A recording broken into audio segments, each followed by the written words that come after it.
নমস্কাৰ বন্ধু বান্ধৱীসকল আপোনালোকে স্ক্ৰীনত নিশ্চয় দেখা পাইছে যে Assam higher secondary education council Bamuni Maidam Guwahati 21 notification আজি 2 তাৰিখৰ মে 2 তাৰিখৰ এখন নটিফিকেশ্যন আৰু এই নটিফিকেশ্যনখন অনুসৰি অহা 4 মে তাৰিখে দিনৰ 10 বজাত হায়াৰ ছেকেণ্ডাৰী ফাইনেলৰ ৰিজাল্ট ঘোষণা কৰা হ'ব ফাইনেল পৰীক্ষাৰ আৰু প্ৰাৰ্থীসকলে তেওঁলোকৰ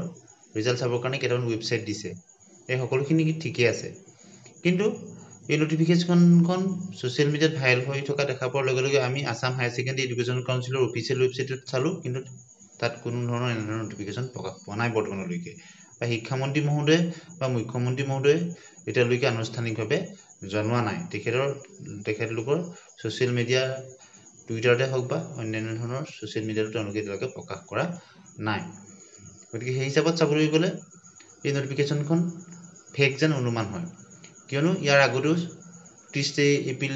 এপ্ৰিলত ৰিজাল্ট দিব বুলি এখন নটিফিকেশ্যন ওলাইছিল যিখন পিছত ভুৱা বুলি প্ৰমাণিত হ'ল গতিকে তথাপিও আপোনালোকে 4 তাৰিখলৈকে অপেক্ষা কৰক আৰু শিক্ষামন্ত্ৰী মহোদয় আৰু মুখ্যমন্ত্ৰী মহোদয়ৰ